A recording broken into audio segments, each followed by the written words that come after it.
Hey guys, welcome back to my YouTube channel. ഇന്ന് നമുക്കൊരു കുക്കറിലൊരു beef biryani ഉണ്ടാക്കിയാലോ. അതിന് വേണ്ടിയിട്ട് ഇതാ ഞാൻ അവിടെ കുക്കർ എടുത്തിട്ടുണ്ട്. ഇതിലേക്കൊരു 3 ടേബിൾ സ്പൂൺ വെളിച്ചെണ്ണ ഒഴിച്ച് കൊടുക്കുക. വെളിച്ചെണ്ണ അല്ലെങ്കിൽ ഇതിന് പകരം സൺഫ്ലവർ എടുത്താലും മതി കേട്ടോ. ഇനി കാറാമ്പൂവ്, ബേ ലീഫ്, പട്ട, ഏലക്ക ഇതൊക്കെ ഇട്ട് കൊടുക്കാം കേട്ടോ. ഇനി ഇത് അതിലേക്ക് ഞാൻ സവാളയും കൂടി ഇട്ട് കൊടുത്തിട്ടുണ്ട്. ഇനി ഇതെല്ലാം കൂടി ഒന്ന് മിക്സ് ചെയ്ത് കൊടുക്കാം. സവാള പെട്ടെന്ന് കുക്കായി വരാൻ വേണ്ടിയിട്ട് ഇതാ ഇതിലേക്ക് ഞാൻ ഉപ്പിട്ട് കൊടുക്കുന്നുണ്ട് കേട്ടോ. ആവശ്യത്തിനുള്ള ഉപ്പിട്ട് കൊടുക്കാം. ഇനി ഇതെല്ലാം കൂടി ഒന്ന് മിക്സ് ചെയ്ത് കൊടുക്കാം.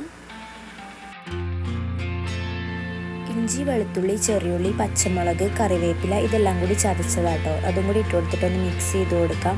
ഇനി ഇതിലേക്ക് ഇതാ കറിവേപ്പിൻ്റെ ഇലയും കൂടി ഇട്ട് കൊടുക്കാം. ഇനി ഞാനിതാ 2 തക്കാളി ആട്ടോ എടുത്തിട്ടുള്ളത്. 2 തക്കാളി ഇതാ കട്ട് ചെയ്തതും കൂടി ഇട്ട് കൊടുത്തിട്ടുണ്ട്. ഇനി ഇതെല്ലാം കൂടി മിക്സ് ചെയ്ത് കൊടുക്കാം. മസാലപ്പൊടികൾ മല്ലിപ്പൊടി, മഞ്ഞൾപ്പൊടി, ബിരിയാണി മസാല, മുളക് പൊടി, ഗരം മസാല കേട്ടോ. ഇതൊക്കെ നമ്മൾ എത്രയാണോ എടുക്കുന്നത് അതിനനുസരിച്ചിട്ട് അളവ് നോക്കിയിട്ട് എടുത്താൽ മതി. ഇനി ഇതെല്ലാം കൂടി ഇതാ ഈ ഒരു മസാലയിലേക്ക് ഇട്ട് കൊടുത്തിട്ടൊന്ന് മിക്സ് ചെയ്ത് കൊടുക്കാം.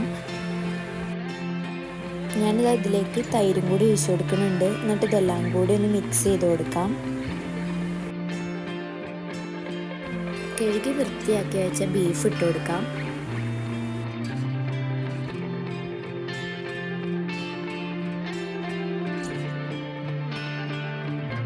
ബീഫ് ഒന്ന് കുക്കാവാൻ വേണ്ടിയിട്ട് ഇതാ ഞാനിതിലേക്ക് 1 കപ്പ് വെള്ളം ഒഴിച്ച് കൊടുക്കുന്നുണ്ട്.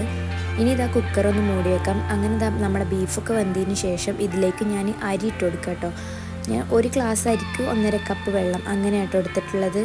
അങ്ങനെ നിങ്ങൾ അളന്നിട്ട് എടുത്താൽ മതി. ഇനി ഇതാ നമുക്ക് അരിക്കൊന്ന് മിക്സ് ചെയ്ത് കൊടുക്കാം. ഇനി ഇതിലേക്ക് ഞാനിതാ വെള്ളം ഒഴിച്ച് കൊടുക്കാം കേട്ടോ.